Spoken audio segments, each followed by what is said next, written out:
আজ বলি ভালোবাসা, প্রেম আর মানিয়ে চলার গল্প। প্রথমে ১৪ই যার সাথে আমার ভালোবাসা হয়েছিল, প্রেম হয়নি তার সাথে আমার। বিনিময় হয়নি, বলা হয়নি কিছুই কথা। নানান হাসি ঠাট্টা মজায় সময়টা পার করে এসেছি।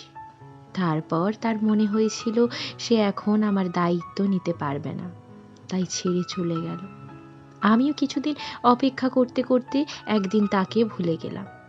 তারপর ১৬ই যার সাথে প্রেম হলো, তার সাথে প্রথমে শুরু হয়েছিল বন্ধুত্ব, তারপর হলো সম্পর্ক, তার সাথে বিনিময় হলো আবেগ, পুরানো প্রেম, ফেলে আসা স্মৃতি, তাকে বলা হলো অনেক কিছুই। তার সাথে ভালোবাসা হলো অবিরল। সময় কেটে গেল, অনেকগুলো বছর পার হয়ে গেল। এতগুলো বছরের মধ্যে বহুবার তার সাথে সম্পর্কের বিচ্ছেদ হয়েছে, আবার ফিরে ফিরে এসেছি বারবার। তারপর দেখতে দেখতে ৮ বছর কেটে গেল। ২৪-এ তার সাথে আমার বিয়ে হলো, আমরা ঘর বাঁধলাম। আমি অবশ্য দক্ষ ঘরণী হতে পারিনি, কারণ আমি ছিলাম অবিশ্রান্ত চঞ্চল। তারপর আস্তে আস্তে বুঝতে শুরু করলাম। আস্তে আস্তে আবার আমাদের নতুন করে প্রেম হলো, ভালোবাসা হলো। এখন হয় মানিয়ে চলা, এখন সবটাই মানিয়ে চলতে হয়। মাঝে মাঝে শুনতে হয় কাজের ভীষণ চাপ, এটাও মানিয়ে চলতে হয়।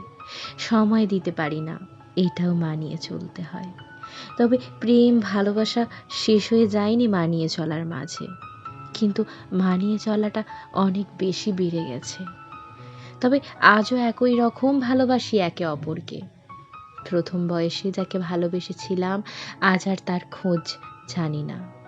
প্রথম প্রথম রাখতাম, এখন তো প্রায় ভুলেই যাই মানুষটাকে। শুধু সম্পর্ক শুরুর সময়টা মনে আছে, বিচ্ছেদটাও মনে নেই। ১৬ই যাকে ভালোবেসেছিলাম, আজ আমি তার ঘরণী। সময়ের সাথে সাথে প্রতিটি মানুষই যে যার মতো চলে গেল। কত মানুষ ফেলে এসেছে পিছনে। আসল জীবনচক্রে অনেকেই আসে, প্রেম হয়, ভালোবাসা হয়, বিচ্ছেদ হয়, হারিয়ে যায়। এমন করেই সব কিছুটা মানিয়ে নিতে নিতেই জীবনের অনেকগুলো বছর কাটিয়ে ফেলেছি। বাকি রয়েছে আর মাত্র কয়েকটা বছর। এইভাবে মানিয়ে চলতে চলতে আর বাকি কটা বছর কাটিয়ে নিতে পারলেই জীবনের সমাপ্তি। আর কি চাই?